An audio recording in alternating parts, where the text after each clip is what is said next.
Kau tengok muka dekat traffic light tu, la ilallah, stres menengok muka orang perempuan ni, dagu atas steering. Bodoh traffic light ni, bodoh. Dia marah kereta, marah traffic light, marah kereta kat depan, semua dia marah. Orang lelaki relax kan. Kata nak Putrajaya, sila belok kiri sekiranya tiada kenderaan. Nyampah aku try buat kat Pilah tu kena saman. Kau ajar betul. Kenapa kat Putrajaya ada benda tu? Sila belok kiri sekiranya tiada kenderaan. Integriti sangat kan. Jadi kena semak balik tu pasal luar kan. Tuhan mungkin tak bagi tu, tapi Tuhan bagi apa? Hubungan kita dengan mak kita, dengan mak mentua kita, mak ayah kita sihat. Orang yang dah tak ada mak, macam mana perasaan? Tanyalah orang lain tau hidup kita. Contoh lah, saya bukan nak buat benda sentimental pun tak. Ni contoh yang kita kena fikir kan. Tuhan bagi kita banyak benda, tapi kita petikai, tak usah petikai. Kedua, kita kena syukur dengan apa yang kita ada. Nampak tak? Dulu berapa ramai orang frust bercinta dengan boyfriend, menyampah kau mati lagi baik. Dia marah boyfriend dia. Macam-macam nama binatang pun dia sebut, kuda, lembu, kebau, ambil kau. Geram, koyak dah koyak, bakar pula, pijak. Punya marah. Tapi rupanya kita kahwin, Tuhan bagi suami yang jauh lebih baik pada boyfriend kita. Lepas tu dengar pula boyfriend kita ada masalah dengan bini dia. Ya Allah, abang ex saya dulu, bang, dia buat bini dia macam-macam. Ambil berat nampak, tak adalah. Saya syukur bang dapat suami macam abang kan. Abang dah tentu buat kerja yang halal, abang jaga kesihatan yang baik, abang kerja bank Islam kan. Ya betul, orang bagi Islam ni dia bagus. Jumpa aku banyak kali, setiap kali jumpa bagi kad. Bila aku nak masuk kat dalam minggu aku, orang yang sama je. Tak kisahlah, tapi tu dia, belajar bersyukur. Syukur anak belum ada, syukur mana Tuhan bagi masa untuk kita bermesra-mesra dengan suami, dengan isteri sepuas-puasnya. Dating, orang dah ada anak susah. Kadang-kadang baru nak peluk isteri, budak tu bayar ada anak yang cemburu kan. Ada tak? Ada. Tengok lah tu. Ya. Nak pergi tengok wayang boleh tengok. Ni dah bawa anak kan susah. Bawa anak tengok wayang azab tu sah lah. Anak 3 baru duduk nak kerja. Aku baru nak duduk. Yang bini, abang nak kencing pula dah ni. Kau bawa lah. Kenapa kencing tu lelaki? Kenapa? Kencing suami. Kenapa?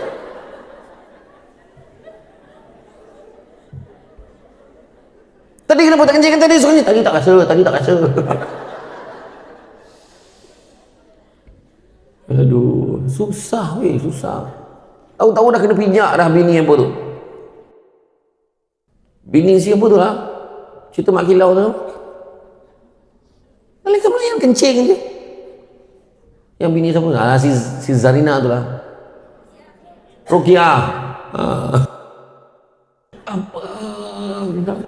Apa hal ni? Kenapa dia jadi tu? Yang Melayan nak kencing tengok dah. Macam tiba-tiba aku berjuang hantar anak kencing. Contoh, syukur. Kalau anak ramai, syukur ada orang tu belum ada rezeki, syukur anak. Jadi orang kencing, beranak kerja, rajin. Assalamualaikum, salam, beranak. Assalamualaikum, salam, beranak. Asal bagi salam, jawab beranak. Yang seorang tu tepuk nyamuk, pap beranak. Yang faham tak faham sudahlah, payah boleh cerita. Rezeki kan, rezeki. Ada orang macam tonik minum, yang ni madu campur dengan halia, campur dengan ni pap telan, peti-peti ais telan. Tepuk pokok ni, bam dia, baru beranak. Macam-macam cara. Dia tu tak payah dia tak relax, minum air suam beranak. Tak rezeki Tuhan bagi. Ada orang rezeki naik pangkat, jap naik pangkat. Okey, sampai tak tahu nak hantar ke mana dah. Naik pangkat mana lagi boleh hantar ni? Jap. Sampai hantar ke istana dah kerja. Tak tahu nak hantar ke mana lagi dah. Naik pangkat. Puan Salwa, saya baru tahu. Dia rupanya pernah kerja kat Negeri Sembilan. Berapa tahun masa saya kerja kat Negeri Sembilan tu. Rupanya. Puan Salwa. Kerja sini. Dia kata tahu kan, ada yang kerja sini pun ada yang ni bukan kementerian pertama dia. Dah beberapa kementerian pergi kan. Proses. So, kita syukur. Kan, daripada duduk situ pun susah kan. Ada bos dia tak nak bagi kita tukar. Dia tak suka kita, tapi dia suka kita duduk situ je. Ya, betul. Syukur. Ada nikmat isteri, ada nikmat suami, ada nikmat keluarga, ada nikmat kerjaya, ada nikmat kawan-kawan, ada nikmat jiran. Syukur. Kadang suami pun kadang kesian, tengok kesian. Suami pun kesian. Suami mengadu dengan saya baru ni. Dia kata walaupun dia ada isteri, dia nak cari kebahagiaan tu memang ada. Tapi dia kata dia tak bahagia ketika dia berada selain daripada ruang tamu. Selain daripada ruang tamu, saya pada dapur bahagia. Ruang tamu bahagia. Dekat tempat tu dia tak bahagia. Kau faham tak? Masuk bilik tidur kan? Masuk bilik tidur tak bahagia. Orang lelaki nampak ganas. Jawatannya, bayangkan. Dahsyat jawatan. Pengarah wilayah Sentral 2. Bank, jaga bank. Seluruh Putrajaya dia jaga. Contohlah kan. Jawatan ketua unit. Pegawai apa? Pegawai takbir. Tapi dekat rumah, dekat dalam bilik ada masalah. Orang lelaki terutamanya. Cuba cerita berapa banyak kali dalam berlakunya permainan congkak tu kan? Lelaki yang kena usahakan baru dapat, betul tak? Lelaki kena buat permohonan. Pernah dengar perempuan buat merujuk kepada perkara tersebut di atas. Kami ingin memohon satu sesi pada malam ini lebih kurang jam selepas Isyak sebelum tengah malam. Diharapkan ia benar-benar dapat dipertimbangkan dengan sewajarnya. Pihak kami mengharap jawapan secepat mungkin. Semoga dipertimbangkan. Sign. Tahu dia minat apa? Akan dipertimbangkan. Tak ada mood, penat, ini esok lah. Lepas tu besok lah. Kau tak faham tu? Lepas tu suami pun, mengapakah menung aja? Iya. Ujian tak, benda ni saya cakap ni berapa? Itu ujian. Nampak tak? Cuba tukar lepas ni. Berapa pahala you all layan suami walau di belakang unta sekalipun, kata Nabi. Tapi bukanlah sesaja kau cari belakang unta tu ni. Mana suami kita on tak on? On. Macam tu. Ataupun sound. Abang ni keluar malam ni jangan lambat sangat. Malam ni macam tu. Sound tukar pula. Contoh. Tapi bukan tu tajuk dari ni, lain. Yang ketiga, tawakal. Nabi bila ada apa-apa kesusahan, ada kesulitan, serah pada Allah Ta'ala. Tawakal. Itu sebab banyak kena sebut la haula wala quwata illa billahil aliyil azim. Tahu tak Haukil ni, kalau kita tengok dalam peristiwa Isra' dan Mi'raj, ingat tak Nabi bertembung dengan Nabi Ibrahim, naik satu tangga jumpa dengan Nabi Ibrahim. Nabi Ibrahim kata, Nabi Ibrahim Khalilullah ketika itu sedang bersandar di Baitul Ma'mur sambil dihadapi oleh semua umat dia. Nabi Ibrahim, dia cakap dengan Nabi kita, wahai Muhammad, tak pernah aku tengok umat yang paling masakin sekali umat kau lah. Umat paling miskin sekali umat kau lah. Kenapa pula? Umur dah lah tak panjang, tapi pemalih beribadah. Kita dah umur tak panjang, tapi kita dah buat ibadah, buat benda baik, beribadah ni kurang sangat. Itu sebabnya dia suruh kita haukil la haula wala quwata illa billahil azim. Serah pada Allah Ta'ala untuk bagi yang terbaik untuk kita. Tawakal, belajar. Satu benda kalau kita dah stuck, serah pada Tuhan. Kita buat yang terbaik, serah pada Tuhan. Anak kita dah bagi didikan terbaik, kita dah cuba dah bayar dah macam-macam, hantar dia kelas tuition pagi, petang, malam, dekat sekolah tuition, dekat luar tuition, sampai panggil lembaga untuk ngajar anak kita, lembaga peperiksaan. Orang tu panel lembaga peperiksaan ngajar anak kita, punya lah kan. Bayangkan anak kita diajar oleh apa, tapi keputusan tu kita kena rasa tawakal, serah pada Tuhan. Tuhan tunjukkanlah yang terbaik, bagilah yang terbaik. Sekali anak kita balik bawa keputusan 9E. Apa ayat kita pada anak kita? Dia baik macam mana? Dah takat tu otak kau. Kita nampak macam ayat tu biasa, tapi kita cuba terima. Macam mana? Itu namanya redha. Redha pun kena ada. Macam mana dah, itu je kemampuan kau nak. Mak terima je. Bukan mak. Putrajaya kan? Mama terima je. Mami terima je. Okey je. Dan rupa-rupanya anak rasa bersalah bila mak dia cakap macam, dia ingat mak dia marah. Result dia teruk, kawan kat sekolah dah gelakkan dia, matilah kena marah dengan mak dia. Tengok mak dia tak marah. Nak buat macam mana? Setakat tu je pencapaian kau. Dan dia tengok muka mak dia redup, dia rasa bersalah. Tak sepatutnya aku bagi anak ni result. Dia diam-diam, dia kerja, dia sambung belajar, dia ulang paper June lain dah tak ada. Buat paper June, dia ulang balik, result paper dia okey, dia tampal dekat result sekali ada, dia sambung belajar kat universiti. Lepas tu dia kerja. Maka betul tak 9E tadi keputusan yang terbaik? Betul. Dapat result bagus, belajar ada, result bagus, belajar tinggi, pegawai, pangkat tinggi, dia sound mak dia. Harap mak dengan ayah, saya takkan ke mana? Saya ni sebab saya usaha saya, otak saya pandai. Itu sebab saya berjaya. Kata. Itu sebabnya. Dan begitu di antara sekali, ikhlas. Ini cerita ikhlas ni. Ikhlas ni berkait dengan integriti. Sebab apa? Ikhlas itu umpama semut yang berwarna hitam berjalan di atas batu yang berwarna hitam di malam yang amat gelap. Macam mana tu? Semut yang berwarna hitam berjalan di atas batu yang berwarna hitam di waktu malam yang gelap. Ianya wujud tapi sukar nak dilihat. Macam tu juga bila kita bekerja. Kalau kita nak mengejar kaya, kita akan mula buat benda lain. Kita minta duit tepi, kita minta pembekal kita untuk deal kita macam-macam. Mungkin kita kerja sekadar je sebab kita fikir kita dah, alah kerja aku banyak tu je, buat apa, gaji aku banyak tu juga, aku tak apa, bonus tu lah dia dah diumumkan tu, apa benda lagi nak kerja teruk. Tak, silap. Kita kena buat sehabis baik, sebab bila disebut ikhlas, kita tak mengharap ganjaran manusia, tapi kita mengharap ganjaran daripada Allah.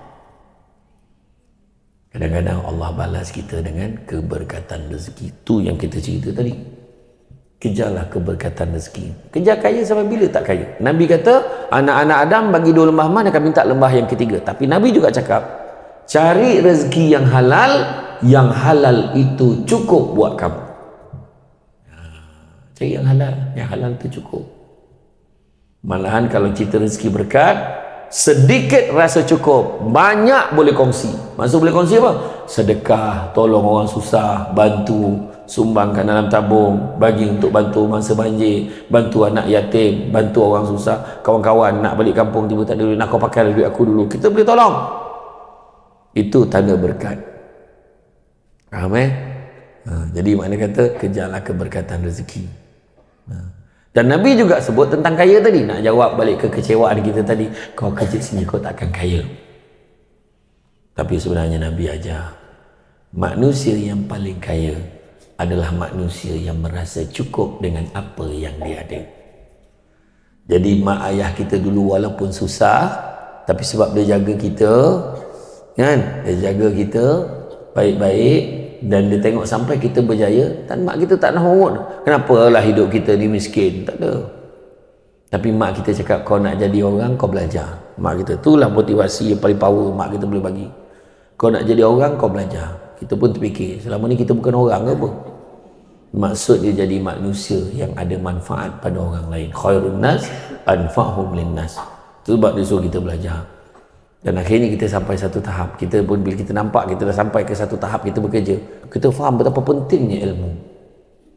Kan? Itu sebab anak kita hari ini dah pula dipengaruhi. Zaman kita dulu tak sama. Zaman kita dulu kita tengok TV berapa channel aja. Kan? Kita dulu tengok TV mungkin TV1, TV2, TV3. Itu pun start pukul 5, TV3.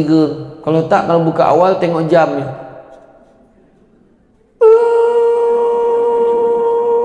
Tu betul bunyi dia. Kan? Tengok jam tu bertukar. Tak sabar nak tunggu pukul 5. Dulu. Sekarang 24 jam TV. Terjaga TV. Sekarang sampai tu tahap kita tidur, TV on. Dulu kita jadi remote. Dulu tak ada remote, kita jadi remote. Ayah kita suruh tekan 3, 3, 3. 2, 2. 1. 5, 5. Tekan 5. 1 sampai 9 tu. 2 channel je. 1, 2. Yang kosong tu untuk video. Yang ada video player orang kaya je dulu kan. Nak ceritakan keadaan dulu. Arwah abah tengok Ardi Winanata lawan Foucault Kiong badminton. Kau pergi pusing Ariel. Pusing Ariel kat luar. Kita dengar je arahan berdalam. Lagi kanan ni, lagi kanan. Okey, lagi. Pegang tak tahan tu. Dia sedap tengok kat dalam tu. Anak kita hari ni letak piring atas bumbung, pasang wifi, clear, berkilat gambar kan. Dan anak kita boleh cakap dia tak nak belajar, Alung tak nak belajar, Alung nak jadi YouTuber. Anak kita itu cabaran dia hari ni. Maklumat di ujung jari. Saya kata kat anak saya, kau boleh jadi YouTuber tapi jangan kau jadi YouTuber tak kembangan kau melantun-lantun. Kau kena belajar. Kain songket, benang sutera, lilit sebolit, buat selempang. Ilmu yang banyak jadi cahaya, walaupun sikit menjadi torang. Belajar. Kena belajar. Cantik teluk, pantainya landai, tambak perahu tepi kuala. Biarlah buruk kain dipakai, asalkan penuh ilmu di dada. Belajar. Jadi doktor, ada YouTuber. Jadi YouTuber, boleh tak? Jadi YouTuber dalam masa sama, kita engineer. Jadi YouTuber dalam sama-sama kita seorang banker. Jadi YouTuber dalam sama-sama kita seorang ada profession kita sendiri. Contoh. Ya. Ya. Dulu kita ingat canggih dah kan. YouTube ni baru-baru ni je naik, betul tak? Dulu ingat tak? Mama MIRC chatting kampung kan. Dulu 15 ringgit sejam dulu. Kat Terminal 1 ada satu Sabah Cafe. Dulu tak banyak. Saya ingatlah masa kat Seman 15 ringgit, 12 ringgit, lepas tu 10 ringgit sejam. Lepas tu ada Sabah Cafe baru RM5 sejam. Lepas tu dia RM2 sejam. Lepas tu RM1 sejam. Lepas tu RM1 yang sejam pertama free. Yang kedua bagi RM1 tu. Allah, dahsyat betul. Dah tak ada orang masuk Sabah Cafe. Yang ada pun budak-budak yang tak tentu arah main game. Kau tembak apa? Sebab sekarang semua dah ada kat phone. Lepas tu kita ada Facebook. Ingat canggih dah Facebook. Canggih Facebook tak? Tiba ada Twitter. Tiba ada Instagram. Instagram, IG, Insta famous. Tiba-tiba ada TikTokers. Dia edit video aku, Samsul Debat punya video disenaraikan dalam TikTok sebagai video yang paling banyak, ikon yang paling banyak kena edit. Ceramah aku yang hari ni kau tengok besok dah keluar. Dia edit. Mula-mula besar ni gambar. Lepas tu sini, sudah tinggal muka aku sini, dia sini. Sampai kan ada lah dekat Mekah.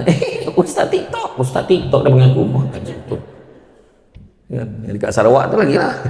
Yang non-Muslim tu. Ambil gambar boleh. Tak salah orang? Tak salah. Adi Putra kan? La ilah. Saya masa tu tak adalah terbawa-bawa sangat. Tapi masa basuh belah air tu. Tentang mana yang sama? Rupanya malam tu dia tag dekat IG saya, bukan Adi Putra, bukan Mak Kilau, bukan Samsul Yusof. Dia buat sedar, dia boleh tengok lain-lain. Dia punya tergelak lah masa tu. Dan hidup kita ni macam tu je. Saya kata, kita bila compare cabaran di hari ni dengan dulu kan, kita ni bertuah ni sampai sini. Yang risau anak kita ni. Tu sebabnya sekali keberkatan tu penting. Berkeberkatan, Tuhan tolong kita jaga anak kita. Tuhan tolong kita jaga keluarga kita. Ada duit banyak tapi keluarga tak bahagia, problem.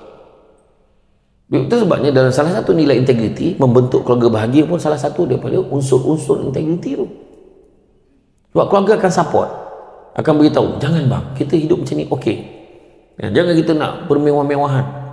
Jangan kita, orang kata dulu ukur baju badan sendiri kan. Kata dalam satu pepatah Cina pula menyebut woman, saya tak payah cakap Cina tu. Dia cakap belum gemuk sudah bengkak. Kata, belum gemuk sudah bengkak. Maknanya nak gemuk kenalah peringkat-peringkat. Tak bolehlah bengkak-bengkakkan diri supaya nampak gemuk. Dia akan kecut. Nampak tak? Ikut peringkat lah, bertangga lah, ikut step. Nak senang, ikutlah step dia. Bukannya main potong, ikut jalan tepi, bawah meja. Kadang-kadang hari raya Cina, datang pembekalan Cina, dia je cakap, tak ada limau ke tahun ni? Kita nak minta. Apa halnya? Kan? Kalau dapat pertanian, tanya limau. Kan pelik tu. Nampak tak? Minta limau raya Cina, buat apa? Sedangkan tepi jalan kat Nilai, kat Seremban tu, berlambak busuk tak berwali sudah. Beli murah. Kenapa kita nak letakkan maruah kita serendah itu? Jaga integriti kita. Biarlah kita servis sampai 20 tahun, 30 tahun. Pangkat kita tak naik, tapi kita jaga integriti. Di kampung saya, kampung ni, sahabat apa ni, Cik Zuraimi kenal lah. Seorang staf Bank Islam. Ayahnya polis. Meninggal dunia baru-baru ni. Rumah biasa je. Rumah biasa. Saya pun tak perasan. Saya daripada kecil membesar kat kampung tu, saya nampak rumah tu okey je, tapi kami cakap, tak iya pula. Rumah yang lain nampak lawa, rumah dia tu biasa je. Ayahnya polis, daripada mula kerja, orang kenal dia sampai pencet. Baru keluar cerita, ada Cina kontraktor datang nak pasang pagar rumah dia, nak buat elok-elok, dihalaunya balik. Dia mati, meninggal dunia tanpa pernah sekali pun menerima duit wang suapan rasuah pada orang. Tak ada. Jadi jangan cakap polis semua rasuah, tak usah cakap. Ramai lagi polis-polis yang baik. Itu bukan masalah karier. Orang kementerian macam tu memang selalu ambil duit ni. Bukan salah kementerian, dia salah individu dalam diri kita. Tu sebenarnya. Jadi akhirnya apa? Keluarganya bahagia. Tanyalah Cik Zuraimi tu. Kelakar je dia adik tu, anak tu. Cik Zuraimi kenal lah sebab dia pernah kerja Seremban. Sampai kenal kerja Seremban, dia tahu lah. Cik Zuraimi tahu. Sahabat saya. Itu dia. Kan? Arwah abah saya dulu. Saya ingat lagi. Dia pergi nak draw duit. Apa nak masukkan duit kat saya. Saya ingat kisah masa kat ITM dekat London dulu. Halu Gajah Melaka. Lendu. London Melaka. Saya telepon, bah, halo, Assalamualaikum, bah. Duit dah koreng lah, bah. Habis duit basah macam mana lah? Dia kata, arwah abah saya tanya duit basah macam mana? Alhamdulillah, iyalah, kejap lagi abah bank in. Abah saya naik motor, dia pergi bank in kan duit. Dekat satu bank dekat Seremban tu, dia bank in. Kemudian dia pergi dekat parking motor dekat belakang. Dia nak pergi kat parking motor, ada seorang tengah bekerja-kerja ni. Dia bekerja, yang seorang ni lari bawa beg. Dia lari, yang lari bawa beg tu, dia lagang arwah abah saya. Abah saya badan dia gemuk, besar. Dalam dewan ni tak ada siapa lawan. Besar betul. Dia langgar arwah abah saya, mob tu jatuh dia dengan beg tu sekali. Terbuka beg tu, nampak isi dalam beg tu duit penuh. Kemudian orang yang tadi terus lari, tinggalkan beg tu tadi. Orang yang kejar tadi terus tangkap beg tu. Dia hantar. Dia nampak abah saya tengah nak start motor. Pakcik, kita bagi dua. Wallahi, dia cakap kalau abah saya, pakcik kita bagi dua. Kalau abah saya kata, kau nak ambil, kau ambil lah. Abah saya start motor, balik rumah. Sampai rumah, mak saya punya marah lah. Kenapa abang tak ambil, bang? Banyak tu, satu beg kan. Abah saya jawab satu je yang saya ingat sampai hari ni. Mak saya cerita balik. Abah saya kata, kalau aku ambil duit tu, apa nak jadi dengan kau dengan anak-anak? Itu jawapan abah saya. Betul lah. Bukan tak boleh cari sendiri duit. Kenapa kita nak buat macam tu? Mak saya berniaga dulu. Kan daripada kecil berniaga. Saya dulu fikir, kenapa lah aku ni kan pukul 5 pagi kena bangun, kena golekkan kuih donat. Depan kipas. Kita ngantuk. Kena gentil ke kalipap lagi klip. Cantik. Kau jangan main, tak main lah macam ni. Kau kena lepas tu kau goreng nganga apa benda je. Klaim tu satu ni. Lembut, cantik, kemas, kuih lopis. Golek kat kelapa. Dia punya KPI baling dekat dia ni, bab melekap. Ini kau baling kat dia ni, tangkap balik apa halnya. Orang sekarang berniaga macam tu. Tapi dulu waktu saya bangun pagi, pukul 5 pagi dengan fikir kawan-kawan tidur, saya kata, kenapa aku lahir dalam keluarga ni, Allah? Saya cakap macam tu. Minggu lepas, Khamis lepas malam, saya duduk rumah mak saya. Dia buat borak dengan adik saya. Kenapa lah aku lahir dalam keluarga ni? Masa saya cerita pasal berniaga tu, rupanya adik-beradik, balong kita orang pun sama. Dia orang, sebab lepas saya masuk universiti, si Bangah pula ambil alih kerja saya tu. Lap daun pisang, kerja dia pula. Lepas tu kita orang pagi-pagi kena hantar kuih tau. Kena hantar kuih. Kena hantar nasi lemak tu. Nasi lemak tu kena hantar Ben dekat simpang kampung Pancur tu, kedai Ben, kedai Abu tu dulu, kedai Mamak, hantar kat kedai tu. Naik motor ni, kadang naik motor dan naik basikal hantar kan mamai sampai simpang kampung, dah terlajak kedai tu. Aku nak ke mana ni? Woi, pusing balik. Apa tak? Bayangkan. Punya tu kata, kenapa aku lahir dalam keluarga ni? Dulu saya pernah petikai macam tu. Tapi rupanya itu cara nak ajar kita hati susah, belajar, usaha. Sebab kadang-kadang, betul tak orang perempuan selalu cakap macam tu, kadang-kadang biarlah kita susah, kadang bila senang lagi susah gitu. Dia cakap tu. Kadang orang perempuan dia cakap tu, suami kita ni guys, dia ada banyak hutang, tak apa, jadi dia tak menggatal nak cek lain. Tahu, kau jangan bagi dia senang, biar hutang kereta, apa beli kereta, beli bang, beli, biar dia banyak hutang. Kau ingat itu? Kalau berhutang, kalau dia nak kahwin, dia kahwin. Itu auto download software dia. Kan? Tapi betul, kadang ada orang dia boleh tahan ujian susah tapi tak boleh tahan ujian senang. Ada je macam tu. Dia dah biasa senang, dia nak senang. Macam mana ni? Lepas tu mulalah, takkan tak boleh ulur sikit, takkan tak boleh ni. Ada. Baru tadi cerita tentang, adalah sebuah dengan Puan Salwa tadi cerita masa saya kerja dekat Seremban dulu. Susah. Jangan main-main. Kan? Tapi syukurlah dengan apa yang kita ada. Kerja elok-elok, jaga integriti kita. Jaga. Dan Nabi dah beritahu, orang yang paling kaya adalah orang yang masa cukup dengan apa yang dia ada. Alhamdulillah, inilah isteri aku. Alhamdulillah, cukup.